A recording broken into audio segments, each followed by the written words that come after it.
اعوذ باللہ من الشیطان الرجیم بسم اللہ الرحمن الرحیم اللہم صلی علی سیدنا و مولانا محمد وعلی آل سیدنا و مولانا محمد وبارک وسلم وصلی علیہ۔ سامعین و ناظرین السلام علیکم ورحمۃ اللہ وبرکاتہ۔ آج ایک نئے لیکچر کے ساتھ حاضر خدمت ہوں ابو ذر غفاری علوی۔ آج کے اس لیکچر میں ترجمۃ القرآن المجید برائے جماعت نہم، اس کے کورس میں شامل قرآنی صورتوں میں سے سورۃ الحج کا تعارف پڑھیں گے۔ یہ سورہ مبارکہ قرآن کریم کے 17ویں پارے کی آخری سورہ مبارکہ ہے، اور اسی سورہ مبارکہ کے اختتام کے ساتھ پارہ نمبر 17 کا اختتام ہو جاتا ہے۔ اس سورہ مبارکہ کی 78 آیات ہیں، اور اس سورہ مبارکہ میں کل 10 رکوع ہیں۔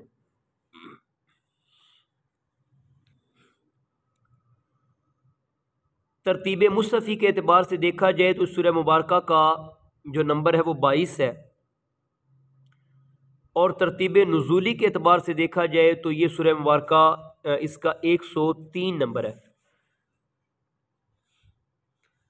مکی اور مدنی تقسیم کے اعتبار سے اگر دیکھا جائے تو قرآن کریم کی فہرست میں بھی اور قرآن کریم میں جہاں پر سورت کے ساتھ لکھا ہوتا ہے مکیہ یا مدنیہ، تو اس اعتبار سے یہ مدنیہ ہے، لیکن اس کے مکی اور مدنی ہونے کے اعتبار سے ایک منفرد معلومات جو ہمیں اس سورہ مبارکہ کے تعارف میں پڑھنے کو ملے گی۔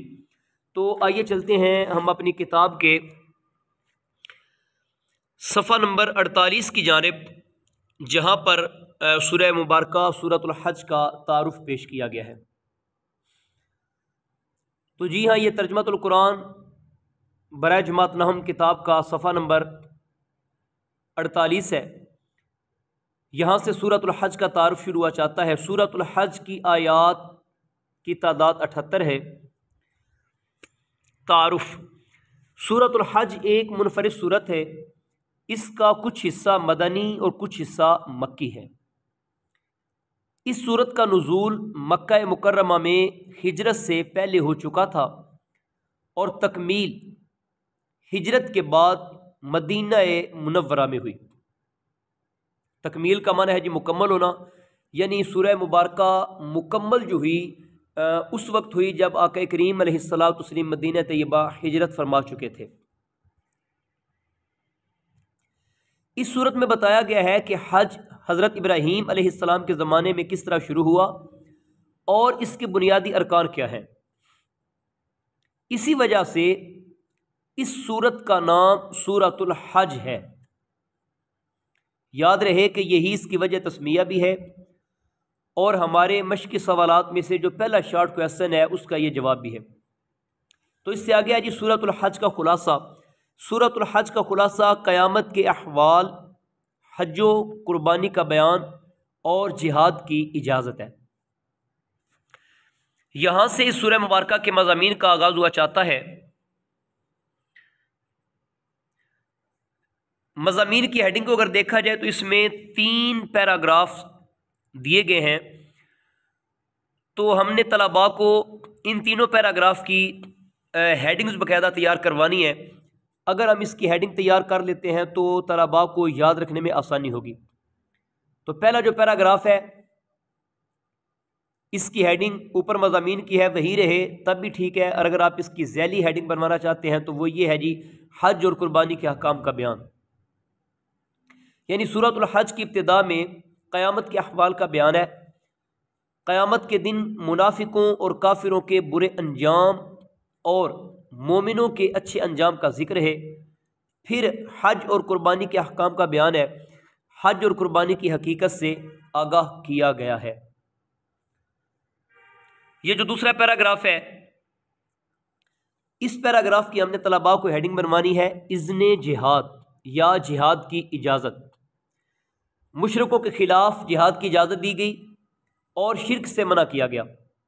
جہاد کی اجازت کو مسلمانوں کے لیے خوشخبری قرار دیا گیا، کیونکہ اب انہیں کافروں کے ظلم و ستم کے خلاف طاقت کا استعمال کرنے کو کہہ دیا گیا تھا۔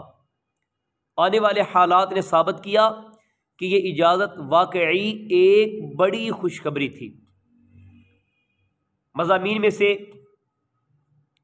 تیسرا پیراگراف جو ہے اس کی ہم نے طلباء کو ہیڈنگ بنوانی ہے دعوت ایمان، یعنی سورۃ الحج کے آخر میں تمام انسانوں کو ایمان لانے کی بھرپور دعوت دی گئی۔ پھر بتایا گیا کہ اللہ تعالیٰ نے فرشتوں اور انسانوں میں سے جس کو چاہا پیغام پہنچانے کے لیے منتخب فرمایا۔ ایمان والوں کو عمل صالح کرنے اور امت کی ذمہ داری ادا کرنے کا حکم دیا گیا۔ تو یہ تھے جس سورۃ الحج کے مضامین۔ اس کے ساتھ ہی سورۃ الحج کے علمی و عملی نکات ان کی جانب بڑھتے ہیں۔ سب سے پہلا پوائنٹ ہے جی، قیامت کا دن ایک نہایت سخت اور ہولناک دن ہوگا جو لوگوں کے ہوش اڑا دے گا۔ سورۃ الحج آیت نمبر 1 اور 2 میں اس مفہوم کو بیان کیا گیا۔ شیطان کی پیروی کرنے والے دنیا میں گمراہی اور آخرت میں عذاب میں ہوں گے۔ سورۃ الحج کی آیت نمبر 3 اور 4 میں اس مضمون کو بیان کیا گیا۔ اسی طرح سورۃ الحج کی آیت نمبر 8، 9 اور 17 میں شرک کی مذمت کو بیان کرتے ہوئے فرمایا گیا کہ شرک کے لیے کوئی دلیل نہیں ہے۔ اگلا پوائنٹ ہے جی، منافقین اللہ تعالیٰ کی عبادت کنارے کنارے رہ کر کرتے ہیں اور دنیا کے فائدے پر خوش ہوتے ہیں اور نقصان پر دین سے دور ہو جاتے ہیں۔ کنارے کنارے پر رہ کر کرنے سے مراد یہ ہے کہ منافقین نہ چاہتے ہوئے عبادات میں شامل ہوتے ہیں اور پیچھے پیچھے رہتے ہیں اور فقط ظاہری دکھاوے کے لیے عبادت کر کے واپس پلٹ جاتے ہیں۔ اس سے آگے جی، ساری کائنات اللہ تعالیٰ کے حضور سجدہ ریز ہے، اور اس مضمون کو سورۃ الحج کی آیت نمبر 18 میں بیان کیا گیا۔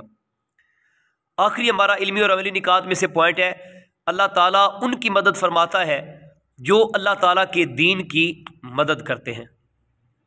اس کے ساتھ ہی ہمارے اسی کتاب کے صفحہ پر بڑا خوبصورت منظر طواف کعبہ کا پیش کیا گیا ہے، یہ بھی آپ کی بصارتوں کی نظر ہے۔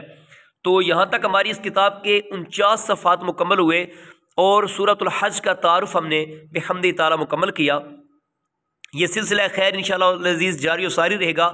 اگر ابھی تک آپ نے چینل کو سبسکرائب نہیں کیا، چینل کو سبسکرائب کریں، بیل آئیکن کو پریس کریں تاکہ یہ خیر کا سلسلہ جاری و ساری رہے اور بر وقت اس طرح کی قیمتی اور اہم ویڈیوز، لیکچرز آپ تک پہنچتے رہیں۔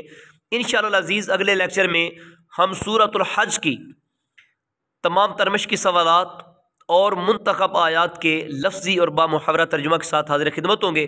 تب تک کے لیے اجازت چاہتا ہوں۔ السلام علیکم ورحمۃ اللہ وبرکاتہ۔